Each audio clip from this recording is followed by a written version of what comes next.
Salut à tous, c'est Vince et aujourd'hui on se retrouve dans une nouvelle vidéo où je vais vous dire pourquoi il ne faut surtout pas acheter le Sony A7R IV.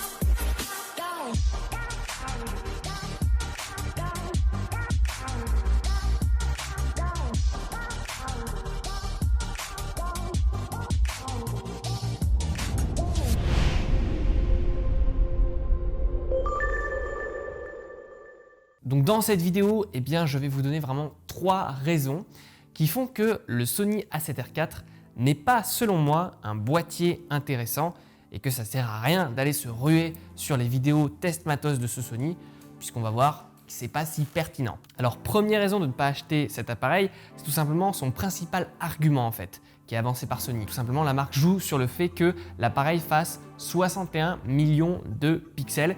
Et en fait, on va voir que ça sert à rien du tout, mais alors vraiment à rien du tout pour le coup. Alors pourquoi ça sert à rien? Eh bien moi, dans ma vie, j'ai eu un appareil photo, un Canon 20D qui faisait 8 millions de pixels, qui m'a servi vraiment pour énormément de situations.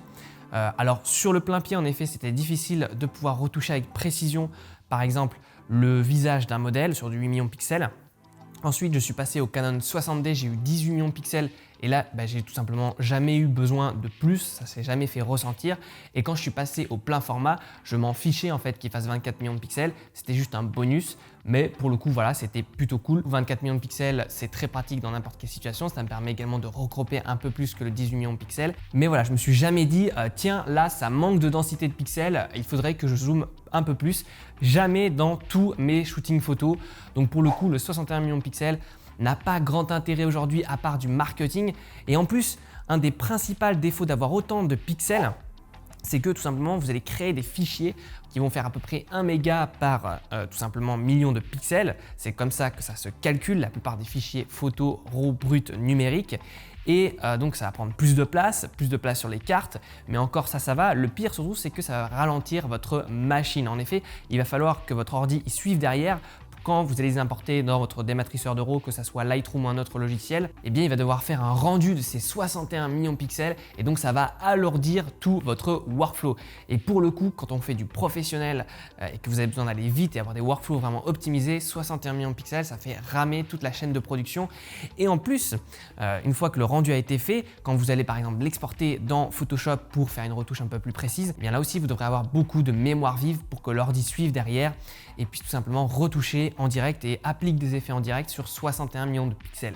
Donc pour toutes ces raisons-là, je trouve ça vraiment pas intéressant du tout. Deuxième raison de ne pas acheter le Sony A7R IV, et ça rejoint la première raison, c'est que tout simplement pour profiter pleinement de ces 61 millions de pixels, il vous faudrait des objectifs d'une qualité vraiment très rare. Alors je m'explique.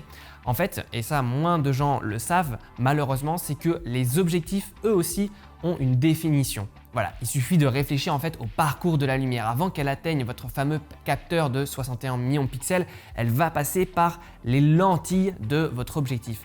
Donc si vous avez des lentilles dégueulasses devant votre capteur, forcément le rayon lumineux va être appauvri et le signal qui va taper le capteur, du coup, en sera dégradé et donc la qualité effective qui va arriver avant de s'imprimer sur le capteur sera moins importante. Alors pour expliquer ça, je ne sors pas tout ça de mon chapeau, il y a des tests très rigoureux qui sont effectués par le site DxOMark. D'ailleurs, ce site est vraiment très intéressant lors du choix de votre matériel, que ce soit pour comparer les objectifs en fonction du capteur sur lequel ils sont montés, parce qu'ils vont donner un rendu différent.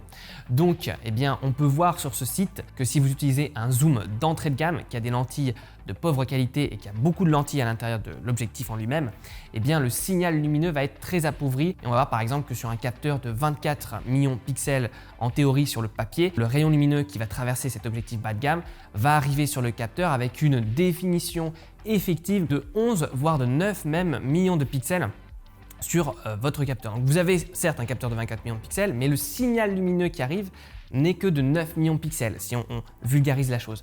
Qu'est-ce que ça veut dire? Ça veut dire que certes, votre photo aura la bonne définition lorsque vous allez retrouver votre fichier sur l'ordi, il fera bien 7000 par 8000, je sais pas quoi, mais en fait, il y aura tout simplement des pixels qui seront flous, tout simplement, et donc il y aura un moins bon piqué. Donc le piqué, c'est quoi? C'est tout simplement le pouvoir séparateur de la lentille de votre objectif, ce qui veut dire que quand vous allez zoomer, il y aura moins de détails. Donc en fait, ça sert à rien d'avoir des pixels comme un bourrin, de sacrifier tout simplement 4000 € pour acheter un boîtier, si devant, en fait, vous mettez des objectifs à 300 €, à 600 € qui n'ont pas la capacité de restituer un bon piqué sur l'image. Et donc pour le coup, les 61 millions de pixels du capteur du Sony A7R IV sont tout simplement jamais utilisés à leur plein potentiel. Donc rien que ça, en fait, rien qu'en réfléchissant ainsi, ça ne sert vraiment à rien pour le coup, ces 61 millions de pixels. Ensuite, troisième raison pour ne pas acheter le Sony A7R IV aujourd'hui, eh bien c'est son prix tout simplement. Il est affiché à 4000 €, le boîtier nu, j'entends là. Donc voilà, si vous voulez en plus vous équiper d'un objectif qui puisse certes pas restituer les 61 millions de pixels, mais quand même un certain nombre, il faudra débourser un budget très conséquent, environ 2000 €, 2500 € pour avoir un très bon objectif. Donc déjà, ça va vite monter la note. Et aujourd'hui, vraiment, si vous avez un Sony A7S II, si vous avez un Sony A7 III, ça ne sert absolument à rien de passer au Sony A7R IV. Qui plus est, voilà, il est vraiment cher par rapport aux autres modèles de Sony. Aujourd'hui, à titre de comparaison, un Sony A7R III, ça vaut 2800 € le boîtier seulement, et un Sony A7 III, donc qui est exactement le même que le Sony A7R III, qui a juste moins de définition et seulement 24 millions de pixels, mais comme on l'a vu, en fait, ça convient à toutes les situations, et c'est le boîtier que j'ai actuellement et qui est également en train de me filmer. Et bien là, pour le coup, ça vaut aux alentours de 2000 € le boîtier nu. Donc là, pour le coup, on fait quand même une économie de 50%. Donc si vous voulez upgrader votre matériel aujourd'hui, attendez que Sony sorte un autre boîtier. On verra ce que donne le Sony A7S III. Mais pour l'instant, ce Sony A7R IV, je trouve qu'il n'est vraiment pas intéressant d'acheter, en tout cas tout de suite aujourd'hui. Donc faites bien attention au marketing des grandes marques. Moi, sur cette chaîne YouTube, j'ai pas l'habitude de faire des tests matos, tout simplement parce que souvent c'est fait pour vous faire acheter un nouvel appareil photo alors que ça sert à rien, et que clairement également j'ai décidé d'orienter l'esprit des photographes vers des choses qui vont leur permettre tout simplement de vraiment s'améliorer, et acheter du nouveau matériel, pour le coup, la plupart du temps, ça sert absolument à rien. C'est la solution de facilité que vous vendent les marques à grand renfort de marketing. C'est comme l'autre argument pour le Sony A7R IV, le fait qu'il y ait 10 images par seconde. Vraiment, très honnêtement, on s'en fiche complètement, à part si vous faites de la photo sportive, de la photo de reportage dans certaines conditions et que vous avez vraiment un besoin spécifique là-dedans. Mais sinon, dans la plupart des cas, on s'en fiche complet. Voilà, j'espère que cette vidéo vous aura plu, vous aura intéressé, vous aura appris des choses. Dans la description, vous retrouverez 1 heure de formation offerte supplémentaire pour vous permettre d'améliorer vos photos. Voilà, et puis nous, on se retrouve très vite pour de nouvelles aventures. Salut à tous!